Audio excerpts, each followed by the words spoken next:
நடத்துவதால் போட்டி மீது எதிர்பார்ப்பு கூடியுள்ளது. சட்டவிரோதமாக குடியேறியவர்களை நாடு கடத்தும் அமெரிக்க அதிபர் டொனால்டு டிரம்பின் திட்டத்தை கண்டித்து அமெரிக்கா முழுவதும் போராட்டம் வலுத்து வருகிறது. அதிபர் டிரம்பின் உத்தரவால் புலம்பெயர்ந்த மக்கள் பார்த்து வந்த வேலைகள் பறிக்கப்படுவதாகவும் குழந்தைகளுக்கு கல்வி மறுக்கப்படுவதாகவும் குற்றச்சாட்டு எழுந்துள்ளது. புலம்பெயர்ந்த மக்களால் தான் அமெரிக்கா கட்டி எழுப்பப்பட்ட நிலையில் நம்பி வந்த மக்களுக்கு டிரம்ப் ஏமாற்றத்தை பரிசளிப்பதாக மக்கள் வேதனை தெரிவிக்கின்றனர். Who does your crops? It's immigrants. They're the ones in the fields.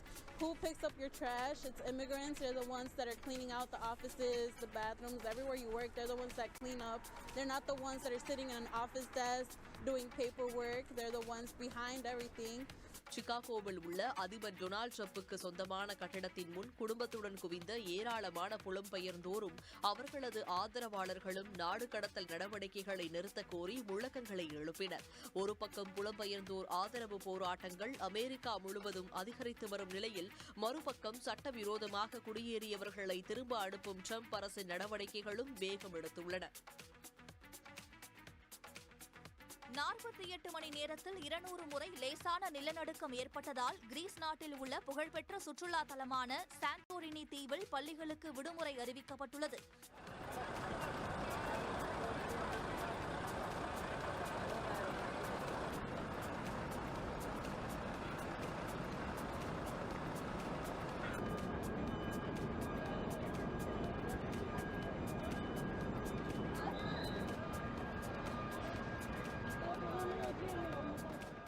நீலக்கடலுக்கு நடுவே வெண்ணிற கட்டடங்கள் அலங்கரிக்கும் சாண்டோரினி தீவு சுற்றுலாவுக்கு பெயர் போனது. இந்நிலையில் சாண்டோரினி, அமோர்கோஸ் தீவுகளுக்கு இடையே ரிக்டர் அளவுகோலில் 4.6 என்ற அளவில் நிலநடுக்கம் ஏற்பட்டது. ஞாயிற்றுக்கிழமை முதல் 48 மணி நேரத்தில் அடுத்தடுத்து 200 முறை நில அதிர்வு ஏற்பட்டுள்ளது. இரவிலும் நிலநடுக்கம் ஏற்பட்டதால் சுற்றுலா வந்த இடத்தில் நிம்மதியாக கூட தூங்க முடியாமல் அலறியடித்தபடி சுற்றுலா பயணிகள் தங்கும் இடங்களை விட்டு வெளியே வந்தனர். பலர் சாலையிலும் சிலர் கார்களிலும் இரவை கழித்தனர். நிலநடுக்கம் தொடர்வதால் 3 நாட்களாக படகு, விமானம் அனைத்தும் நிரம்பி வழிகிறது. டிக்கெட் கிடைத்தாலும் வழக்கத்தை விட கூடுதல் விலைக்கு விற்கப்படுவதாக புகார் தெரிவிக்கின்றனர். தொடர் நில அதிர்வுகளால் பள்ளிகளுக்கு விடுமுறை அறிவிக்கப்பட்டுள்ளது. பொது இடங்களில் மக்கள் கூட வேண்டாம் என்று அறிவுறுத்தப்பட்டுள்ளது. சர்வதேச அளவில் மிகவும் சக்தி வாய்ந்த நாடுகள் பட்டியலில் அமெரிக்கா மீண்டும் முதலிடம் பிடித்துள்ளது. நாடுகளின் தலைமை, பொருளாதார திறன், அரசியல் செல்வாக்கு, ராணுவ வலிமை, பிற நாடுகளுடனான உறவு ஆகியவற்றின் அடிப்படையில் சர்வதேச அளவில் சக்தி வாய்ந்த நாடுகள் பட்டியலை ஃபோர்ப்ஸ் நிறுவனம் ஆண்டுதோறும் வெளியிட்டு வருகிறது. அந்த வகையில் 34 கோடியே 50 லட்சம் மக்கள் தொகை கொண்ட அமெரிக்கா $30.34 டிரில்லியன் பொருளாதாரத்துடன் முதலிடத்தில் உள்ளது. 141 கோடி மக்கள் தொகை, $19.53 டிரில்லியன் பொருளாதாரத்துடன் சீனா 2வது இடம் பிடித்துள்ளது. ரஷ்யா, பிரிட்டன், ஜெர்மனி ஆகிய நாடுகள் முதல் 5 இடங்களில் உள்ளன. இதில் இந்தியா 12வது இடத்தில் இருப்பதாக ஃபோர்ப்ஸ் நிறுவனம் கூறியுள்ளது. வடக்கு சிரியாவின் மன்பீச் நகரில் நிகழ்த்தப்பட்ட கார் வெடிகுண்டு தாக்குதலில் சுமார் 20 பேர் கொல்லப்பட்டனர். குர்து மக்கள் அதிகம் இருக்கும் இந்த பகுதிகளில் அக்குழுவினருக்கும் துருக்கி ஆதரவு குழுக்களுக்கும் இடையே சண்டை நடந்து வருகிறது. இந்நிலையில் துருக்கி எல்லையில் இருந்து 30 கிலோமீட்டர் தொலைவில் உள்ள மன்பீச் நகரில் சாலையில் சென்று கொண்டிருந்த திறந்தவெளி வாகனம் மீது காரை மோதவிட்டு வெடிகுண்டு தாக்குதல் நடத்தப்பட்டுள்ளது. இதில் விவசாயிகள் உள்ளிட்ட 20 பேர் பரிதாபமாக கொல்லப்பட்டனர்.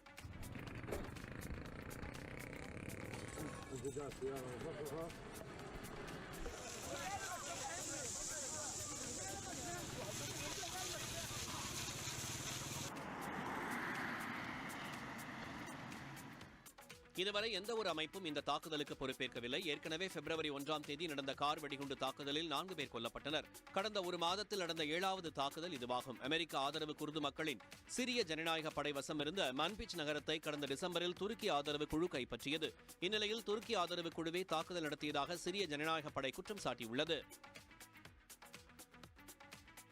ஆஸ்திரேலியாவின் வடக்கு குயின்ஸ்லாந்து மாநிலத்தை புரட்டி போட்ட கனமழையால் திரும்பும் திசையெல்லாம் வெள்ளக்காடாக காட்சியளிக்கிறது.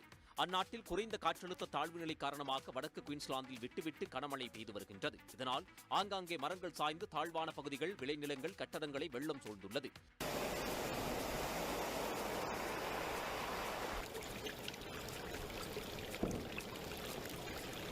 சாலைகள், தெருக்களிலும் மழைநீர் ஆறு போல் ஓடுவதால் பிரிஸ்பேன் நகரில் இயல்பு வாழ்க்கை பாதிக்கப்பட்டுள்ளது.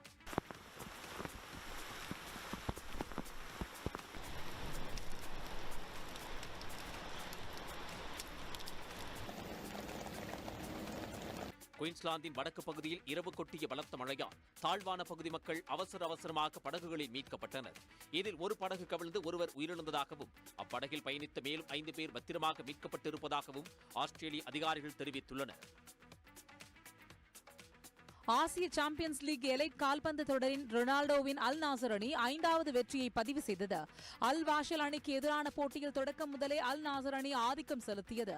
இந்த போட்டியில் ரொனால்டோ அடுத்தடுத்து 2 கோல்கள் அடித்து அசத்தினார்.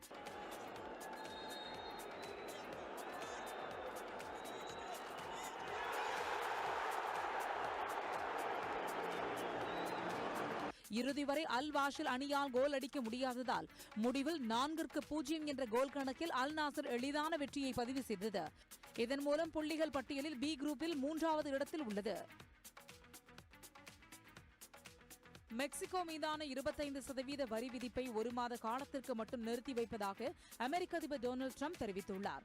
அதிபராக பதவியேற்ற ட்ரம்ப் சீனா மீதான இறக்குமதிக்கு 10%, கனடா மற்றும் மெக்சிகோ நாடுகள் மீதான இறக்குமதிக்கு 25% வரி விதிப்பதாக அறிவித்தார். இதற்கு எதிர்ப்பு தெரிவித்து கனடாவும் அமெரிக்கா மீது வரியை விதித்தது. இந்நிலையில் மெக்சிகோ அதிபர் கிளாடியா ஷெயின்பாம் ட்ரம்புடன் தொலைபேசியில் பேசினார். அப்போது மெக்சிகோவில் இருந்து அமெரிக்காவிற்கு போதை மருந்து கடத்தப்படுவதை தடுக்க 10,000 வீரர்களை எல்லைக்கு அனுப்பி வைப்பதாக கிளாடியா உறுதியளித்ததாக கூறப்படுகிறது.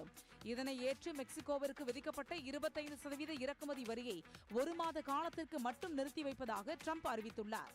இதேபோல அடுத்த 1 மாதத்திற்கு தாங்களும் அமெரிக்கா மீது புதிய வரிகளை விதிக்க மாட்டோம் என்று மெக்சிகோ அதிபர் தெரிவித்துள்ளார்.